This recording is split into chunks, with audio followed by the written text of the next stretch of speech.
घाटियों में नीमगढ़ नामक एक छोटा अलग थलग गांव वाले चारों ओर के जंगलों से लगातार डरते थे। कहा जाता था कि यह जंगल शापित है उन आत्माओं द्वारा जिनका वर्षों से कोई अता पता नहीं था। सबसे डरावना था एक पैर वाले दानव की कहानी। एक दुष्ट प्राणी जो जीवितों पर शिकार करता था, उनके डर और निराशा पर पलता था। कहानी शुरू होती है सरिता से, एक युवा विधवा जो गांव के किनारे अपने 2 बच्चों राहुल और प्रिया के साथ रहती थी। सरिता के पति कई साल पहले गायब हो गए थे, जिससे उसे अपने बच्चों को अकेले पालना पड़ा। अपने परिवार का पेट भरने के लिए सरिता अक्सर जंगल में जड़ी बूटियां इकट्ठा करती और उन्हें बाजार में बेचती। गांव वाले उसे गहरे जंगलों में जाने से मना करते थे, लेकिन सरिता, जो अपने परिवार के लिए डेस्परेट थी, अक्सर वहां जाती थी जहां उसे नहीं जाना चाहिए। यह एक शांत शाम थी, वह शाम जब हवा भारी लगती है और दुनिया जैसे सांस रोक लेती है। सरिता चूल्हे के पास बैठकर राहुल की फटी शर्ट ठीक कर रही थी, जबकि प्रिया फर्श पर एक लकड़ी की गुड़िया के साथ खेल रही थी। आग धीरे धीरे चटक रही थी, दीवारों पर झिलमिलाती परछाइयां डाल रही थी। माँ, क्या आप हमें एक कहानी सुनाएंगे? राहुल ने जिज्ञासा से भरी आंखों के साथ पूछा। सरिता हल्की मुस्कान के साथ बोली, किस तरह की कहानी मेरे प्यारे? एक डरावनी कहानी। प्रिया हंसते हुए बोली। सरिता की मुस्कान फीकी पड़ गई। वह नहीं चाहती थी कि उसके बच्चे डरें, खासकर जब जंगल इतना नजदीक हो। लेकिन इससे पहले कि वह कुछ कह पाती, अचानक दरवाजे पर दस्तक हुई, जिससे तीनों चौंक गए। इस समय बाहर कौन हो सकता है? सरिता ने मरमट किया। वह दरवाजे की ओर बढ़ी और सावधानी से खोला। बाहर ठाकुर जी, गांव के बुजुर्ग, पेल और थके हुए चेहरे के साथ खड़े थे। सरिता, तुम्हें जल्दी आना होगा, एक घटना हुई है। सरिता का दिल धड़कने लगा। क्या हुआ? ठाकुर जी ने हिचकिचाते हुए बच्चों की ओर देखा। बाहर बात करना बेहतर है। सरिता ने राहुल और प्रिया की ओर देखा। यहां रहना, मैं जल्दी लौट आऊंगी। वह बाहर गई, दरवाजा बंद कर दिया। रात का हवा ठंडी थी और चांद आसमान में नीचा लटका था। गांव पर एक अजीब रोशनी डाल रहा था। सरिता ने पूछा। उसकी आवाज कांप रही थी। एक और गांव वाला गायब हो गया है। इस बार ये रमेश लोहार का बेटा है। उसे जंगल के किनारे आखिरी बार देखा गया था। सरिता की सांस अटक गई। एक पैर वाला दानव? ठाकुर जी ने सिर हिलाया। संकेत स्पष्ट है, जंगल में पैरों के निशान हैं, लेकिन कोई वापस नहीं आया। और फुसफुसाहटें, गांव वाले कहते हैं कि उन्होंने फिर से उन्हें सुना है। हम सिर्फ बैठ नहीं सकते, हमें उसे ढूंढना होगा। ठाकुर जी ने उसके कंधे पर हाथ रखा। सरिता, जो भी उन जंगलों में जाता है वह कभी वापस नहीं लौटता। एक पैर वाला दानव से खेलने की कोशिश मत करो। सरिता ने छिड़कर कहा। हम बस एक एक करके उसे जाने देंगे। ठाकुर जी ने गहरी सांस ली। उसकी आंखों में चिंता थी। एक तरीका हो सकता है, लेकिन यह खतरनाक है। एक पैर वाला दानव केवल एक शुद्ध दिल वाले व्यक्ति द्वारा हराया जा सकता है, जो अपने गहरे डर का सामना करने के लिए तैयार हो। सरिता की संकल्प शक्ति मजबूत हो गई। मुझे बताओ, मुझे क्या करना है? अगले दिन सुबह सरिता ने जंगल में जाने की तैयारी की। उसने आवश्यक चीजें एक छोटे बैग में रखी। एक लालटेन जिसमें पवित्र तेल था, गांव के पुजारी द्वारा एक ताबीज और चांदी से बनी एक छुरी। राहुल और प्रिया उसे बड़े डरावने आंखों से देख रहे थे।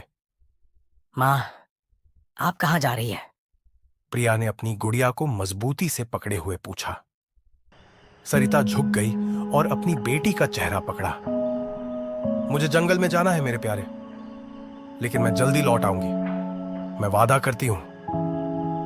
लेकिन जंगल खतरनाक है।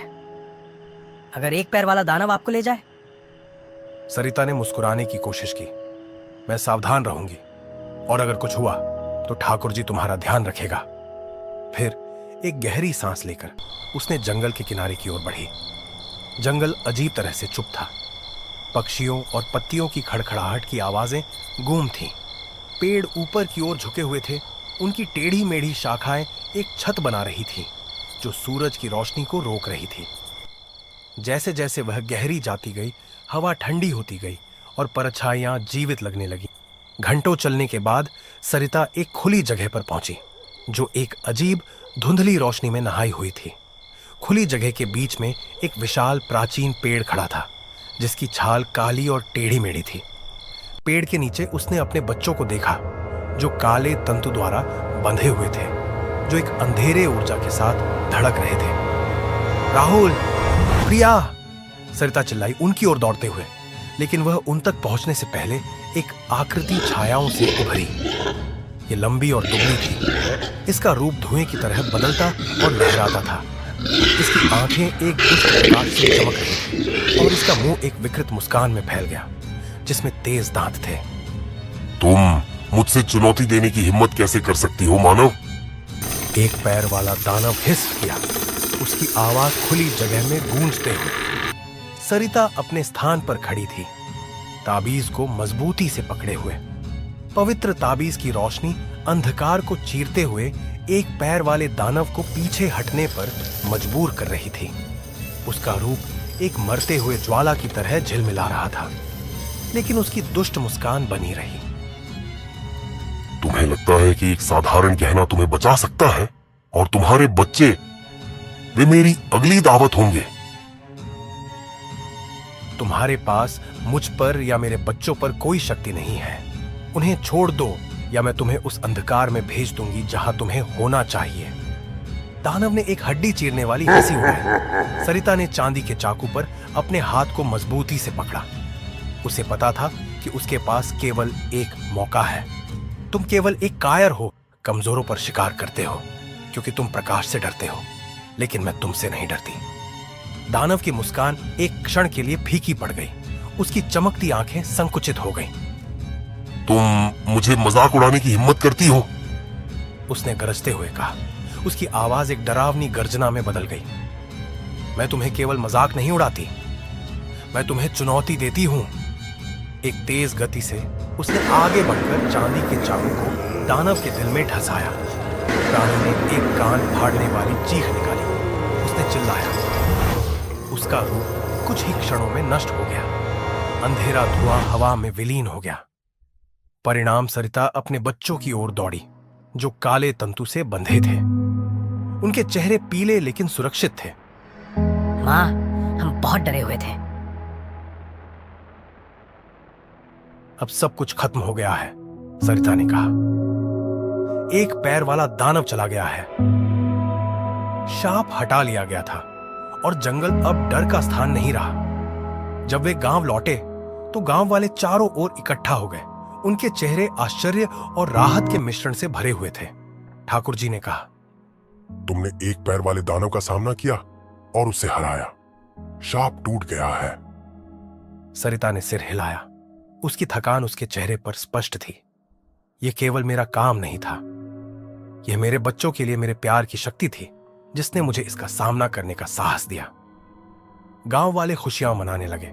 उनका डर आशा में बदल गया। वर्षों में पहली बार नीमगढ़ के लोग सुरक्षित महसूस कर रहे थे। अंत शेष डर सालों बाद राहुल और प्रिया मजबूत और दृढ़ वयस्क बन गए थे। नीमगढ़ का गांव फल फूल रहा था और जंगल अब डर का स्थान नहीं था। लेकिन सरिता ने कभी उस रात को नहीं भुलाया जब उसने एक पैर वाले दानव का सामना किया। एक शाम जब वह चूल्हे के पास बैठी थी, अब सफेद बालों वाली और कमजोर, उसने एक हल्की फुसफुसाहट सुनी। सरिता। उसका दिल एक धड़कन छोड़ गया।